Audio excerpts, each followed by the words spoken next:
is good, everybody? What is good? This is going to be a late night stream, off the cuff. And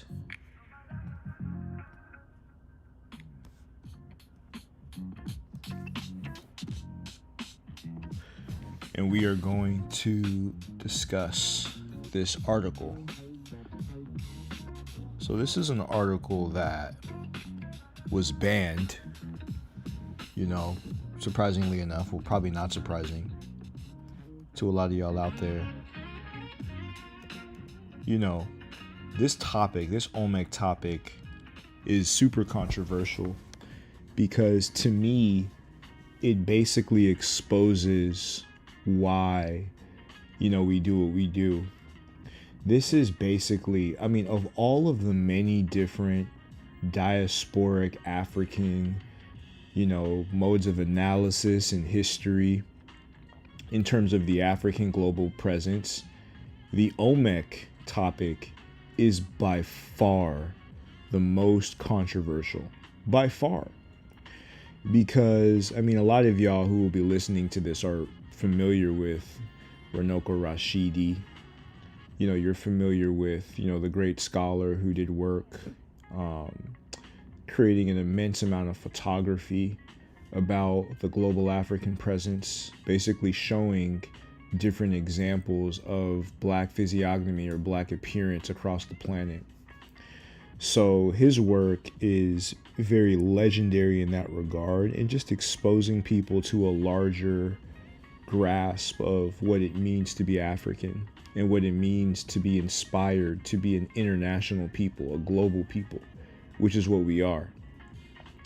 And many of the pieces of evidence that Runoko Rashidi presented, be it Southeast Asia, be it India, a lot of that was readily accepted because many people could observe the Negritos and they could observe different populations, like the Andaman Islands, Melanesians, different groups of people who definitively have, what we may define as Black characteristics, right? So those were not controversial, but the Mesoamerican, Olmec, that model has always been controversial because it directly challenges systematic white supremacy.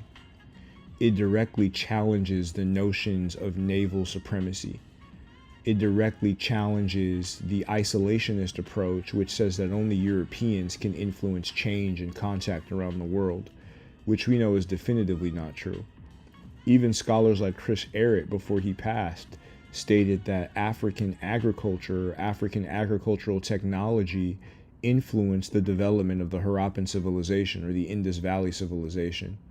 So African technologies played a pivotal role in the development of civilizations in the Indian subcontinent. And I want to pay attention to a lot of the tricks that many of these scholars do in terms of putting Black people in the position of Europeans. They do this with the castigation of African-centered history as diffusionist, even though diffusionism is culture historical archaeology. It's from a European perspective. And, the Africana archaeology is absolutely not culture historical archaeology.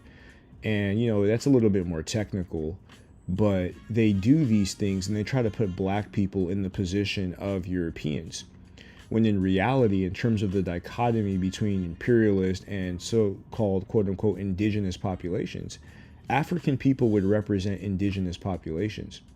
Now, we're not necessarily quote-unquote organic, so to speak, to the Americas, in the sense that our ethnogenesis may not have been engendered in the Americas, but we are an indigenous people that have been fighting for our history and fighting for a claim, a stake within the Western world. So like the positioning of African-centered scholars in this case as colonialist or as people stealing history is absolutely false, because what we're doing is we're using a rigorous approach to rediscover what was stolen from us. So this article by Wiggin, Teasdale, and Van Diver and Matthews, I read through this article To me, there was nothing too controversial about it.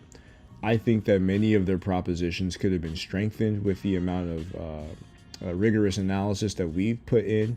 But this was back in 2020, and so the paper was retracted in 2020. And a lot of people, especially a lot of these Pan-Africanists and name-only Negroes, they see this topic, this Olmec topic, as the third rail, something that they're not willing to approach simply because they're scared.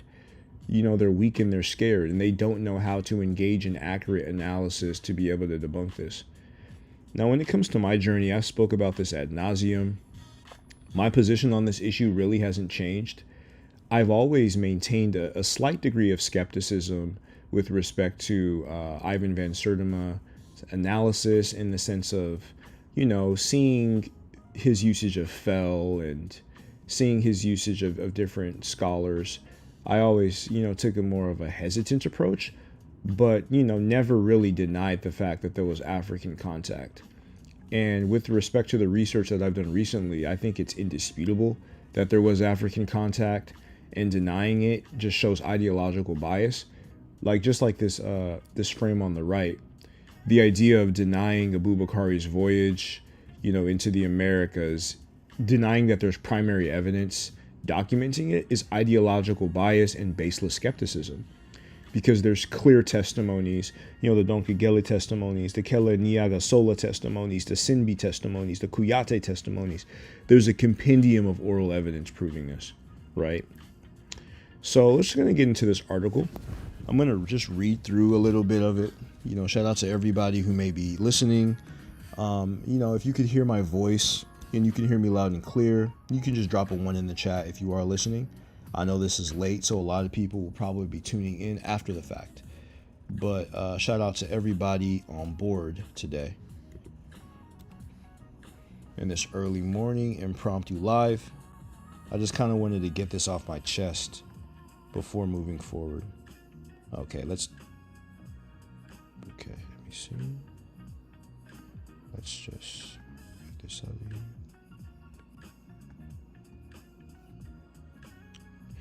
Yep. So, we are dealing with, I just have to block a troll that's been on my page for a while, but he's just been trolling me consistently. I'm glad he commented again, because I meant to block him last time but accidentally didn't. Yep. So we got one person listening. Shout out to you. So we're just gonna get into this article. Just wanted to verify that I was being heard.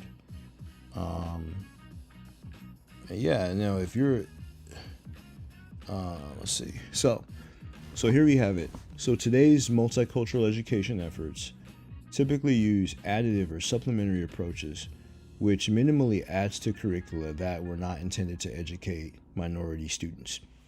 Thus, this paper seeks to answer the following research question: what are the educational implications of the Olmecs and their civilization, the oldest in the Americas for social studies standards and curriculum development processes? The paper provides primary source documentation as it addresses the omission of the Olmecs in public school curricula. The findings expand social studies curriculum development and culturally responsive pedagogy. Right? So, successful teachers of African American children, Josie Bass, which could enhance instruction engagement and student achievement.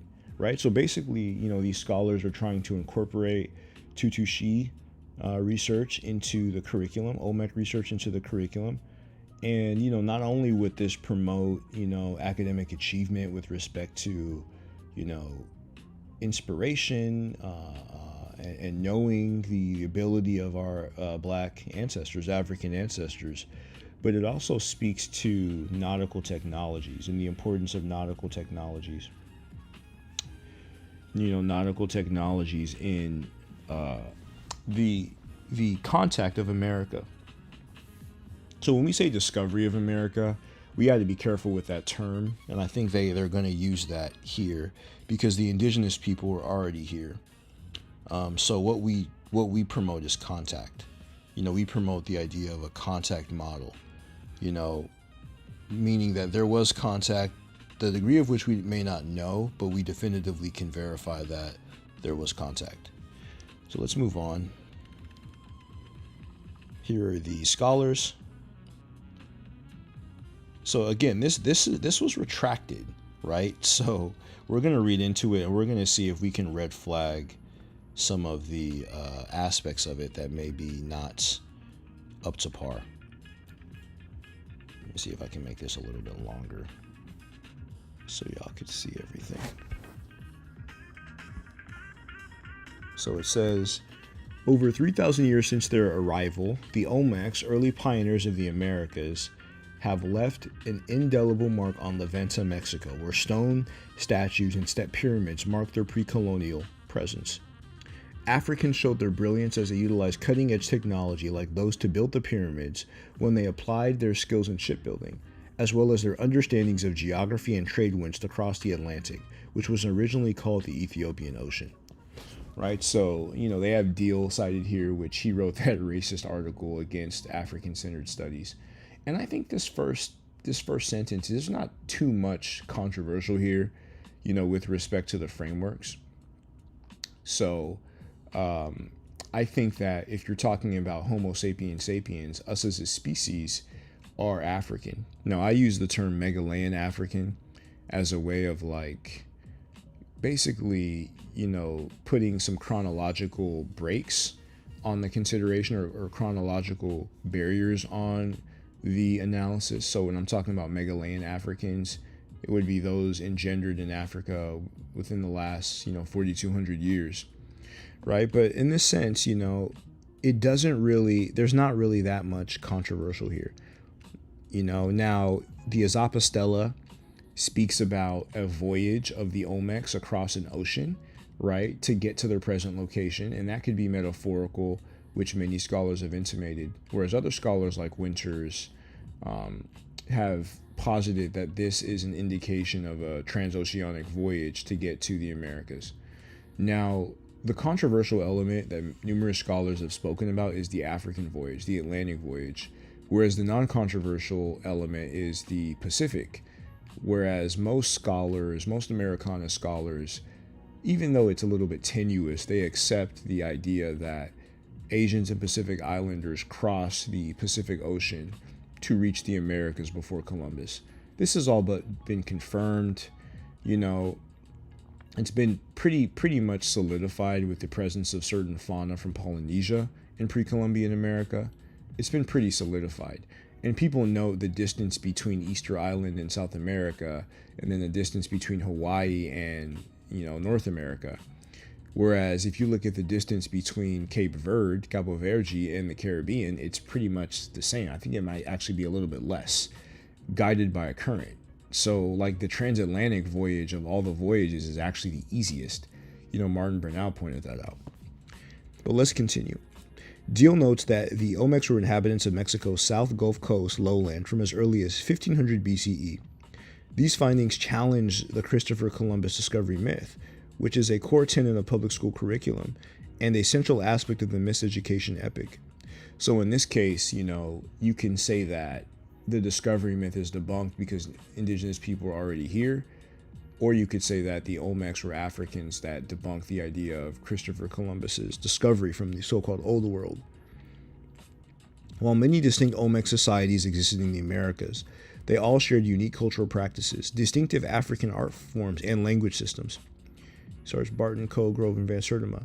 Nonetheless, the National Council for the Social Studies, NCSS, revised curriculum standards fails to mention Olmecs or their contributions to the Americas.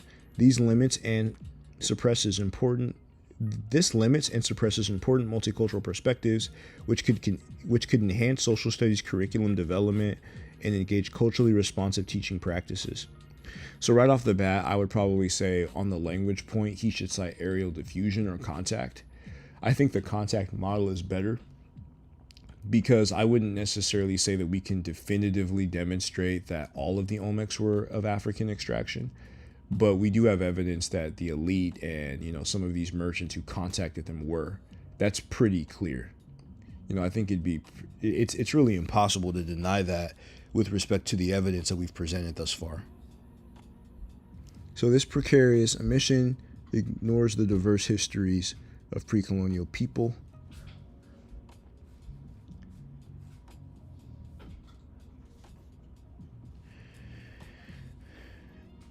To that end, more research is needed to establish contributions of marginalized groups. Let me see if y'all can see that. Sorry. Yeah. And make them more central in social studies discourse. The Olmecs of the Americas have been generally omitted or suppressed at best.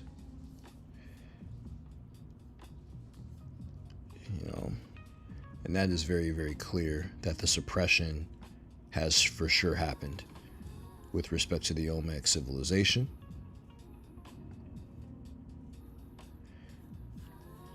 Shout out to everybody in the building listening in.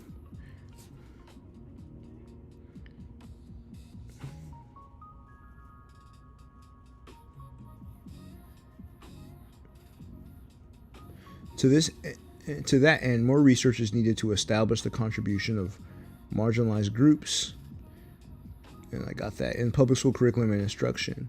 Thus, this paper is guided by the following research questions.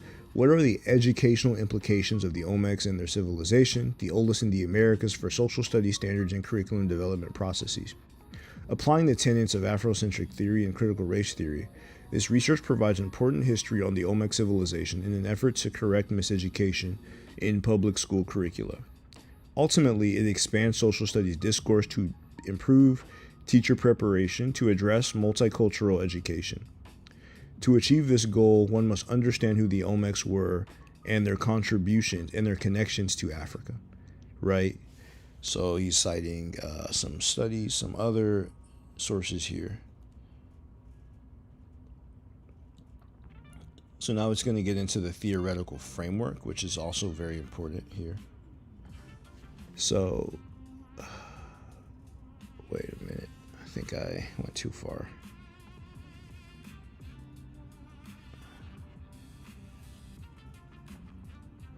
So Afrocentricity is a social, economic, political framework that positions Africa and the African diaspora issues at core of its vision and work, while working for the continued improvement of Africa, the world, people of African descent, and the broader human population. Afrocentricity seeks to reclaim and uncover the suppressed contribution for students and teachers. According to King, implementing a corrective theory using an Afrocentric paradigm helps to reaffirm the history of African and diasporic civilizations.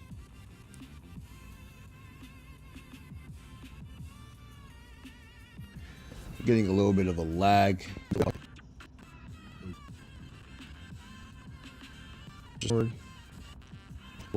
Got to go and close. 1 second.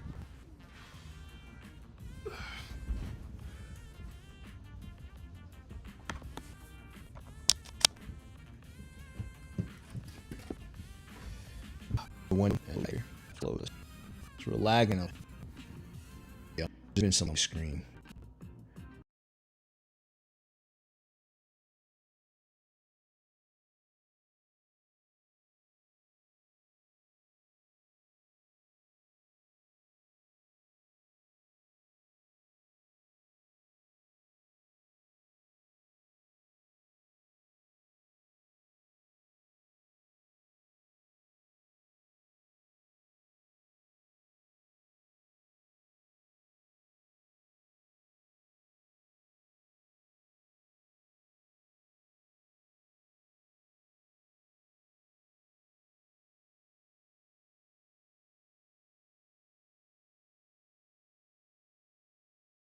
And the oldest humans are in modern day Ethiopia and Tanzania. So look, all humans are of African descent. That's really clear. You know, so it's pretty clear that, you know, from a Homo sapien perspective, it's extremely difficult to deny, you know, the African-centered paradigm, because the Homo sapiens species, the same species that populated the Americas, originated in Africa. So at a very, very basic level, I think that should be acknowledged. And the lack of acknowledgement of that fact is rooted in the racist historiography of the Western world, right? That's pretty clear. Shout out to everybody here. I think we got like a few folks coming in. Just to see what's up. Shout out to y'all for being this late. I'm seeing a clear vision on my side of the screen. I hope that it is the same for y'all out there. Oh no. Uh-oh. Yeah. It was my connection. That was weird. Which has been acting up lately.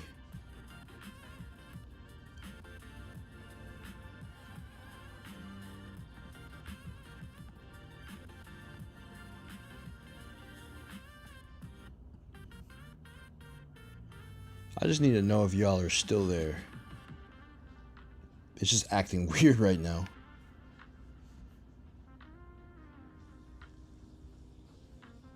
I'm seeing a clear vision on my side. Alright. I'm gonna just keep going. Shout out to y'all for being here. So let's keep going.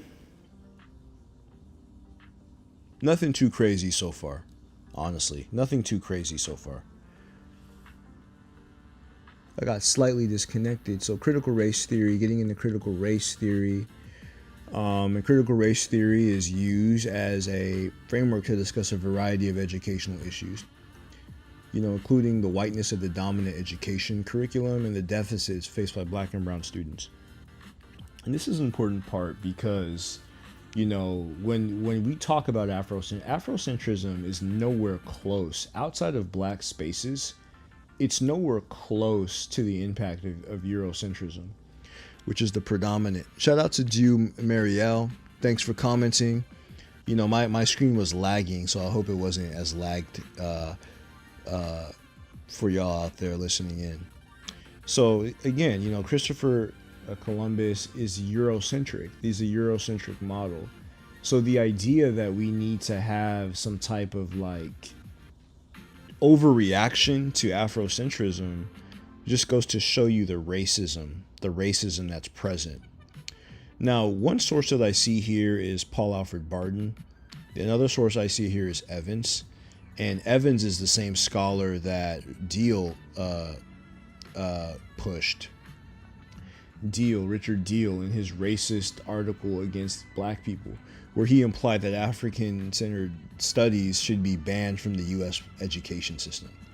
This is the level of racism that these scholars come with, right? Now, these scholars have noted distinctive similarities between Africans and pre-Columbian Americans, right? So, and it says, while Van Sertima's findings do not suggest that the Olmecs traveled into what later would be North America, he does assert the presence of Africans in the ancient Mesoamerican region. So again, this scholar is not even going all the way. He's basically limiting it to Mesoamerica. So far, I haven't seen anything crazy about this article. Even if you disagree with it, the fact that it is a pedagogical article, this is dealing with an educational framework. It's not even really dealing with the history itself, so to speak.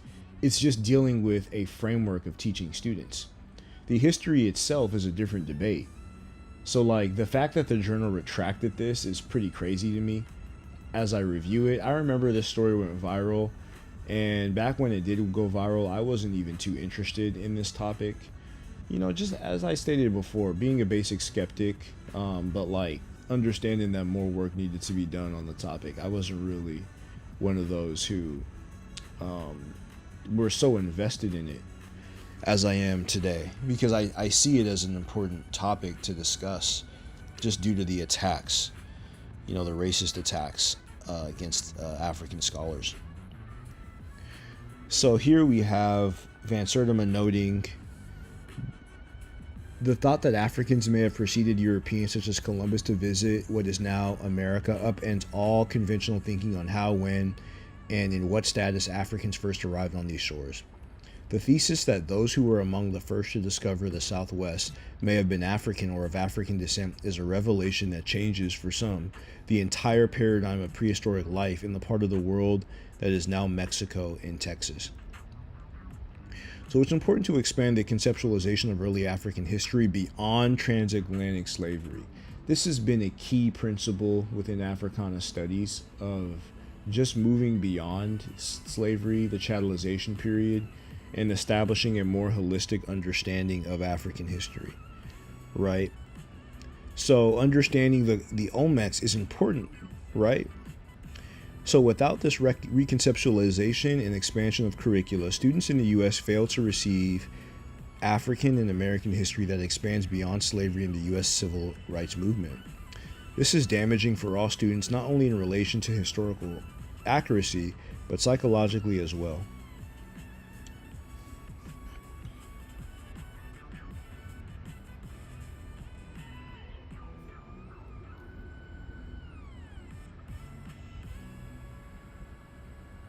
In spite of the above evidence, education and curriculum development literature are generally silent on the Olmecs. In addition to the pyramids the Olmecs built, there is other evidence of similarity and cultural congruence between them and West and East Africans. So Shuja is something that is a source that I haven't seen before, but I'm gonna look into it. Through the lens of Afrocentricity and TRT, Olmec artwork, pottery, language, and writings, each has been shown similar to regions in Africa such as Kemet and Nubia. The Olmec city is generally considered as one of the first civilizations in the Americas, and the Olmecs are known for their widespread influence on other cultures. Historians contend that Olmecs date back to 900 BCE or 1500 BCE, with other researchers suggesting as early as 3100 BCE. Between 1930 and 1946, Matthew Stirling and the National Geographic Society led archaeological excavations into 8 Mesoamerican cities. 17 giant head statues were excavated, measuring between 5 and 11 feet and weighing over 40 tons. These busts are distinctives, as Shuja and Shuja note. These artifacts show variation in distinctive details of colossal heads that indicate they are a faithful presentation of live individual Olmec models. The features of the nose, lips, chin, ear, prognathism show careful renderings of each figure. To that end, Shuja and Shuja argue that most Olmec heads are reflective of Africans. In fact, in 1492, when Christopher Columbus entered the Americas, he acknowledged the presence of Africans. Furthermore, in pre-Columbus African presence in the Western Hemisphere, Thompson reports that a black presence was noted by Columbus and later by other early white European explorers of the New World. This presence was also noted in the folklore, culture, and legends of the American Indians. Right? So these are some sources, and this is a good part about reading these types of articles, is because you encounter sources that you never heard about, that you haven't read before. I've just been astounded, even beyond Sertima, the many black scholars like Mbang and Kofi Wangara who actually engage in this topic. So that's what's really fascinating to me as well. Really, really fascinating to me.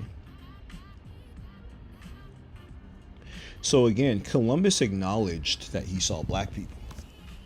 If we're to deny that Africans came to the Americas before Columbus, we would have to ignore his own words, right?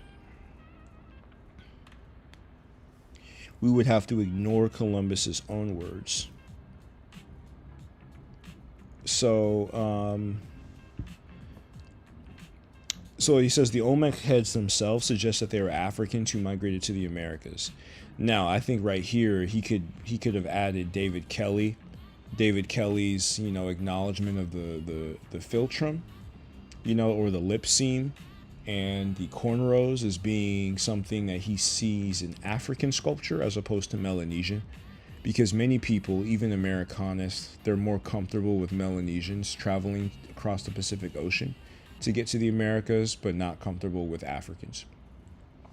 So David H. Kelly, archaeologist out of the University of Canterbury, basically looking at these features, confirm that they would be indicative of African ancestry, right? So the Olmec also left writings which would suggest that this is the oldest writing system in the Americas. The Olmec civilization is the cradle of civilization in the Americas. This civilization later influenced Teotihuacan City, the site of a later civilization in Mexico where they emulated the buildings and pyramids of the Olmecs at La Venta, which was a pioneering city in the Americas. This is a major contribution that all students and teachers should No, irrespective of their race and ethnicity. However, due to the pervasive force of cultural hegemony, meaning the cultural domination of one group over all others, it is often omitted from traditional public schools and rarely noted in social study students' courses or the revised social study standards. These are glaring omissions, as students are often taught the history of the Americas as beginning with Columbus. Here, multicultural curriculum development work can help disrupt hegemonic curriculum development processes. And this paper seeks to bridge the gap. So here you have some Olmec writing here, and we went over just the numerous commonalities between the Olmec script and the Mende writing systems, as well as some Vi. And believe it or not, these are not 19th century systems. They were revealed in the 19th century, but they're much older. The work of Delafosse, Howe, Maranzatao, they've all shown how many of the petroglyphs that the Dogon wrote down, as well as, other ancient Saharan populations, bear some similarities. And there's also similarities between these glyphs and the Phoenician script, which is probably indicative that they're a cousin system that was related to the Medu Neter, or is coming from the same line of descent of the Medu Neter. So that is also very, very clear. It's going onward. So this uses a case study method. This research provides a means for understanding the educational implications of the Olmec civilization and its contributions as the oldest in the Americas for social study standards and curriculum development. According to Merriam and Tisdale, a case study is an in-depth description and analysis of a bounded system. Using the Olmec civilization as a bounded case, this qualitative study helps guide curriculum development in social studies education. The authors analyze primary source documents such as the Olmec glyphs, archaeological and anthropological evidence, as well as the NCSS standard. This qualitative case study addresses the following research question. What are the educational implications of the Olmecs and their civilization, the oldest in the Americas, for social studies and curriculum development? Right, so they're incorporating all of these primary sources about the Olmecs into their analysis. Again, this is not controversial at all. Even though they could have strengthened it, they could have strengthened some of the evidence. This was not a paper about the historical evidence. This was a paper about the educational framework. So if the journal articles wanted to remove the paper because of the educational framework, they should have a justification for that. But if they did not want to do that, then, removing it just seems a little bit more. It just seems devious. It just seems very, very devious. Because this is about teaching black children. Even if you wanted to say that the Olmecs were Native American, which is what Ivan Van Sertima said. He said that the majority of them were Native American and that they had contact with Africans. Right? That's what he stated. So even if you wanted to state that they were Native Americans, the fact that the physiognomy or their facial features looks very similar to Africans, that in and of itself could be a form of pride for Africans. Even if they're not the same as these African American students, it could be a kind of interconnectedness and say, hey, we're similar, we have some similar traits. It could be a form of unity for Native Americans. So just the fact that, like, if I was the editor, I would have, instead of retracting the article, I would have asked them to edit it. I would have put it back in the editorial review, maybe asked them to include other perspectives about the Olmecs and have it be a competing debate, instead of just retracting it out of hand because of pressure and because of bullying, right? So, to me, like, just when I'm reading this paper, there isn't really anything that's super controversial, and it just shows you that, there was bias. There was bias in the behalf of these scholars, right? So you can see some pyramids, and we talk about the mound builders in the pyramids. That's really, really clear. Human existence in modern day Ethiopia over 4.2 million years ago. That's pretty clear. What do y'all think? For me reading this, and this was in Springer before it was retracted. Do you see anything in this essay that's controversial? If anything, like, I see something that could be debated, and educational frameworks are debated all the time. Eurocentric, Afrocentric, indigenous, Sinocentric, Indocentric for India's, like, they're debated all the time. I don't see anything in this paper that's controversial enough to be retracted, right? I don't see anything like that.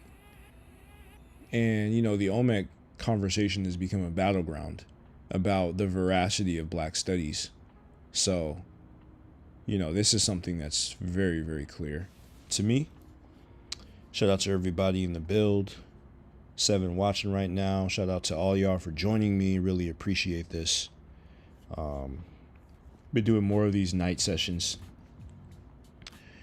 Yeah, and just drop a comment, about what you think about overall this essay. Like, if you were an editor, would you have removed it? What would you have done to this essay, in the face of pressure? And we're going to talk about that, because I want to do an investigation, because my sneaking suspicion is that many of the people who are claiming to be indigenous activists are frauds. I've observed a degree of, like, white supremacy or Hispanidad from Chicano activists. So it wouldn't surprise me if they were actually legitimately in this, but, like, I just don't think that legitimate indigenous activists have such a vitriolic reaction to Africana studies. I don't think that. Du Mariel, the essay basically states that the Olmecs were Africans who traveled across the Atlantic, and it's basically showing the relationships between, the Olmec or the She civilization and modern African civilizations. Shout out to Crawfadas, appreciate your support. And I came across this article from a post. I think it was the MTN page. She did a video about just the connection between this research and other theories about the Olmecs. The CIA actually, they declassified a document referencing Thor Heyerdahl's analysis of reed boats in Bolivia and their relationship with Kemetic forms. So that's essentially the Central Intelligence Agency endorsing this model. And in it, I came across this article, which I was familiar with back in 2020. It's an article that was published in Springer, educational framework article that was retracted because of pressure. And as I'm reading this, and I wanted to read this in front of you, I don't really see anything that is crazy about it. Actually, in my mind, could have been a lot stronger, right? I would have put both hypotheses side by side. Yeah, exactly. I would have, if I was the editor, I would have said, put the other model and then argue why your model is better for educating black children. That's an easy fix. But again, it was bullying that caused them to do that. Yeah, no, I agree with that, Croyfadas. I see the Olmecs clearly do it look African, but I'm not 100% sure. Well, the analysis of Surdima says that they were Native Americans with a small minority of Africans via contact. And on the right here, I just had the Abubakari. And the Abubakari is not necessarily, like, I could bring it back to Harvard's Allen Ancient DNA Database, showing haplogroup BT in, pre-Columbian Mesoamerica. That's solid. That's really difficult to deny.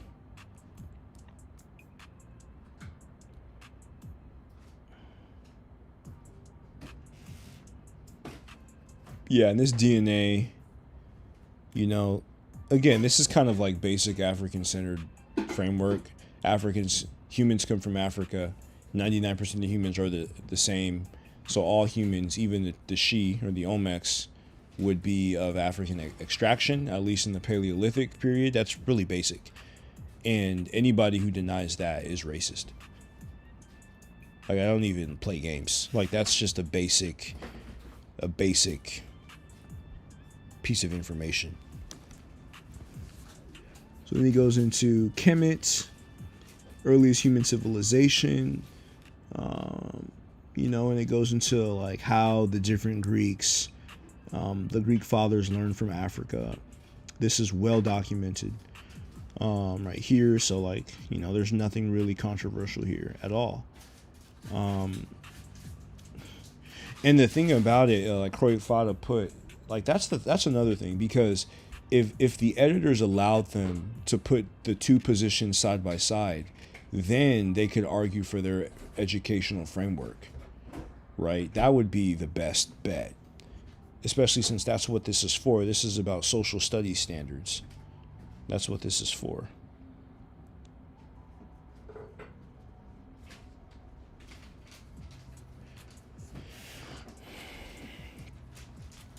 So it just talks about the pyramids right here and the similarities with the Venta pyramids in Mexico. It's pretty clear.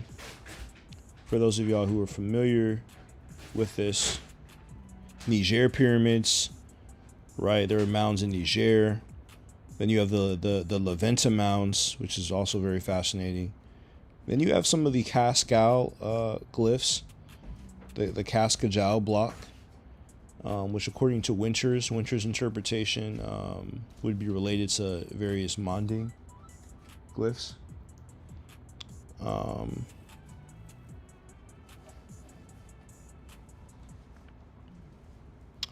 So he talks about the origin of that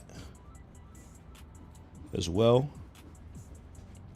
And I don't even think he even put the Winter's data, like that corroborated by Moncayo, Kamagisha, Kofi Wangara, about the scripture. So like he didn't even put like very strong points of the argument here. He's just giving like a general view of the writing system. So the fact that like this essay, which was like pretty standard and not even like as in depth as the research that we've been presenting, got retracted, I mean, it just shows the racism and the ability to pressure.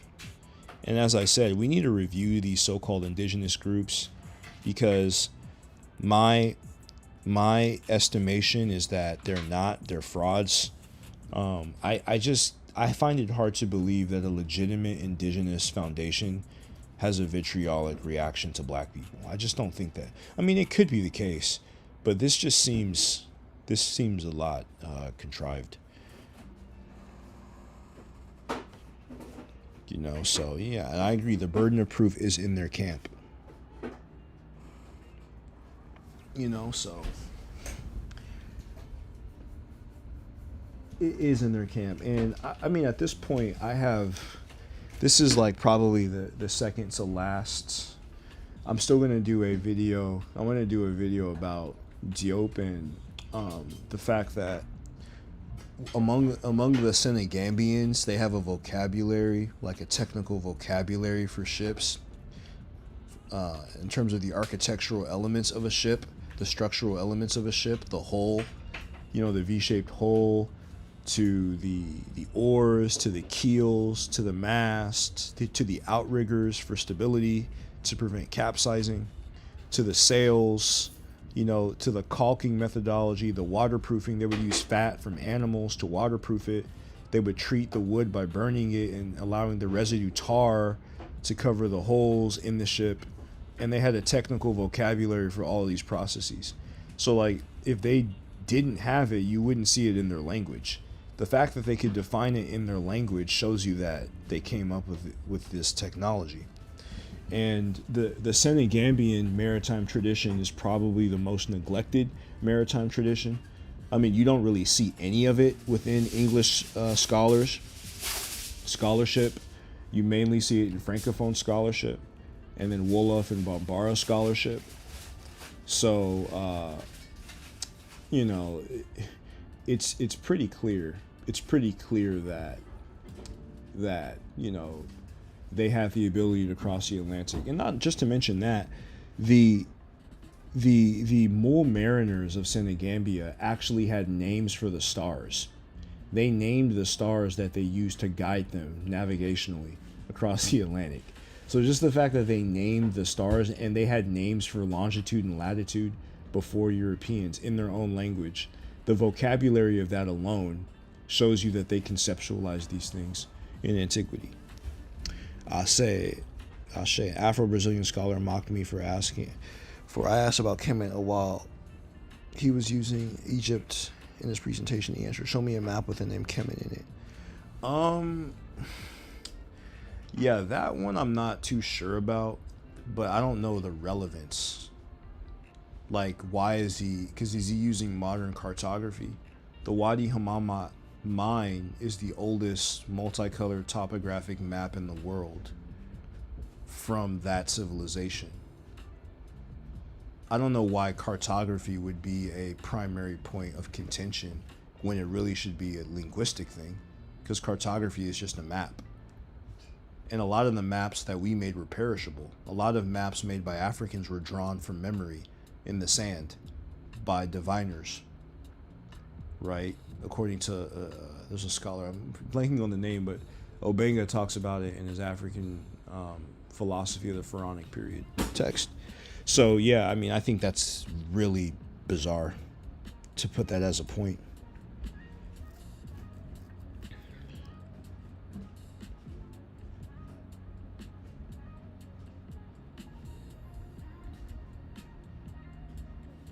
Wait, this is interesting. Let me read this part. Only a few states provide an in-depth explanation of Olmec civilization and their standards. These states include but are not limited to Alabama, Florida, South Dakota, New Hampshire, Utah, and Arizona.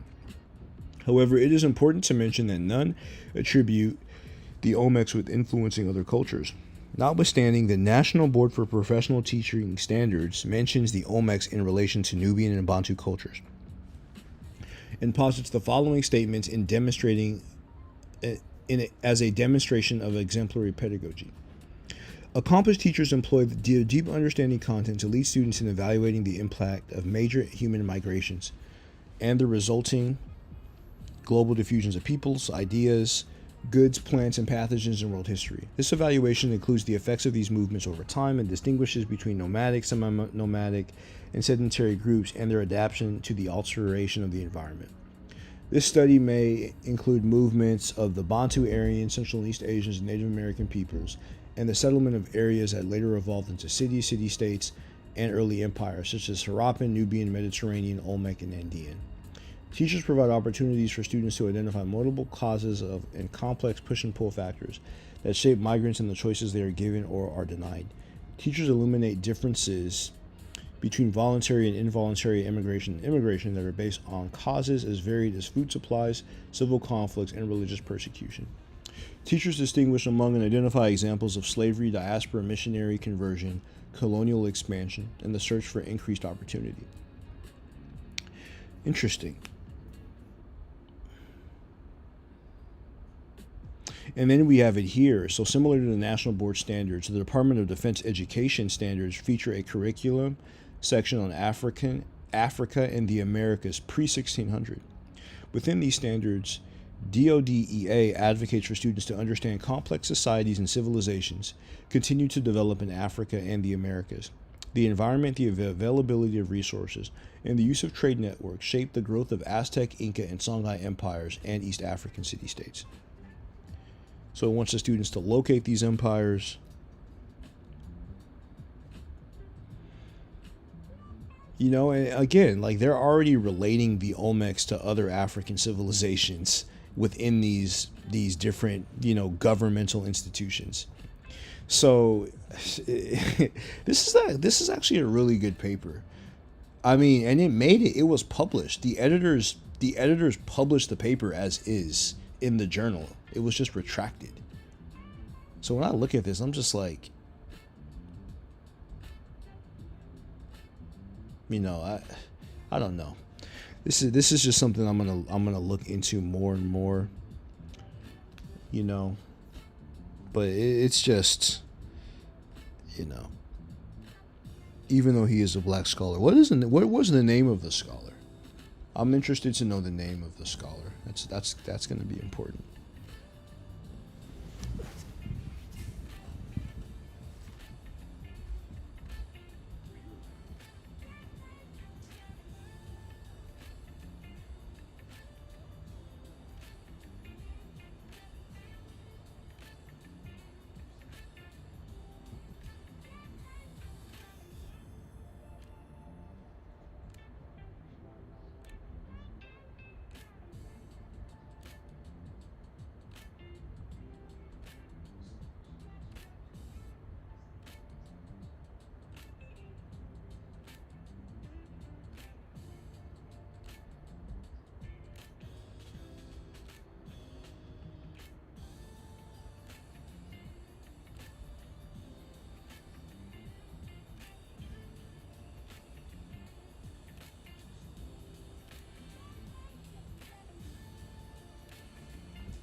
Yeah, so this is just getting into the appendix right here.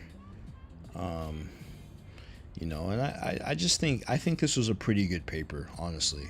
There are certain things that I would correct, but again, this is a lesson plan. This is not even about the debate itself. This is a lesson plan. So even in historical books, they promote numerous, or at least they should promote numerous perspectives, so that people have a holistic engagement of the source material, right? So it's just gonna get into, this is really well done. This is really, and again, I would use this in my homeschool if I had a homeschool. Because a lot of times we have to stop trying to get validated from these institutions and just use it in our own,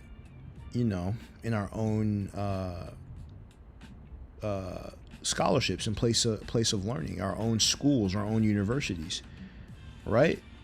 So again, he gets into the curriculum. This is a pretty good paper. And for those of y'all who are part of the Discord, you shoot me an email and I'll be able to send you over this paper. But it was pretty solid, in my opinion. Pretty solid. I don't find any problem with it. Now, I am interested in some of the sources. Some of the sources that I haven't seen before on this issue interest me. The Shuja. Oh, African Cultural Heritage in North America. I have read that source. Yeah, I have read that source for sure. Right. So, and I think it's Manu Pim, if I'm not mistaken, who actually gives details about Mende literature in Monte Alban in the Zapotec society. So, I think that's pretty cool. So I have read that source. And Thompson, Pre-Columbian Black Presence in the Western Hemisphere. I have not read that source yet. And then the Evans source was the one that I reviewed the other day that could have had a mistake, or she could have got that directly from Paul Alfred Barton when he talked about the expulsion from Spain in 1892 BC, which kind of looked like an error off of 1492. But some of the problem with this stuff is like you kind of have to, like in her article, it was kind of general and she didn't really cite sources academically. So Deal used that to kind of try to dunk on her. But yeah, that's kind of all I have for this. And let me know, for those of y'all in the chat, what do you think? What do you think of this series? What do you think of what we've done so far? I'm about to close out. Shout out to you, Croy Fedas, making an online encyclopedia academic platform. Shout out to you. It's something that we really need. But yeah, this article was standard to me, wasn't controversial. I think Wiggin actually sued and lost about racial discrimination over the retraction. But he's somebody that I'd want to, have on my show. So if, anybody knows how to contact him outside of the email displayed on the screen, send it my way, because I think that this could definitely be improved, and I think it could be republished, maybe not in this journal, but another journal that would take it. It's been a few years, and I don't know if they have republished it, but again, like, this paper in no way, shape, or form is anything like anything that needs a retraction. Shout out to Joe Bailey. We are doing well here. So that's pretty much all I have. And if there's no other questions, feel free to support the channel by sending a super chat or a cash app. I've been doing a lot of this stuff with my blood, sweat, and tears, but your support definitely takes me a long way, and I definitely appreciate all of it. So with respect to this, we may continue. I'm gonna give y'all maybe another few minutes to ask any questions if there are any, or any feedback, and after that I will close out the show. appreciate everybody for tuning in. I think majority of people here are probably in Africa or Europe, because it's like 2 a.m. on the West Coast here. I gotta actually get some shut-eye. But, you know, I appreciate everybody for tuning in.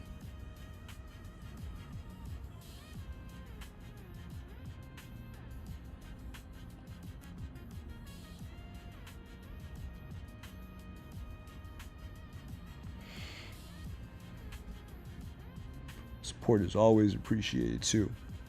If you like what you see, feel free to support the channel. Canada 2:55. So you're in Central Time in Canada. The Moors and the Arabs, I actually may do something on the Moors. I just, because I've had this article showing E1B1B throughout Europe, so I may do something about the Moors, just showing proof that they were black, that many of them were black, or at least darker, because Moorish, Al-Andalus was part of the Umayyad Caliphate, so you had a lot of like Afro-Arabs, for the lack of a better word, or some of the Quraysh Arabs who had darker affinities, like some of these Yemeni type populations, Sokotri type populations, who were in Europe, who were defined as black by the indigenous Europeans. Even though they may have not been Paleo-African, they most likely were Semitic people. They were definitively, according to the European view, black, right? So I have a video about the Arabs in Islam with respect to Ibrahim Traore, about they lied about Islam, about how that there were many black revolutionaries who were also Muslims, right? Yeah, that's a really good point. You know, shout out to Jew Marielle for that. Yeah. So again, appreciate everybody for tuning in. I'm about to log off. This has been me reviewing Wigan and just some of the data and evidence, you know, confirming, you know, just the Africanity, the presence of Africans in the Olmec civilization. This has been confirmed beyond any reasonable doubt. You know, you can look at my playlist, They Came Before Columbus, on the channel. That's going to be in there. All of these are going to be in there as well, all these different lives. So, appreciate everybody for tuning in, and I will catch y'all on the next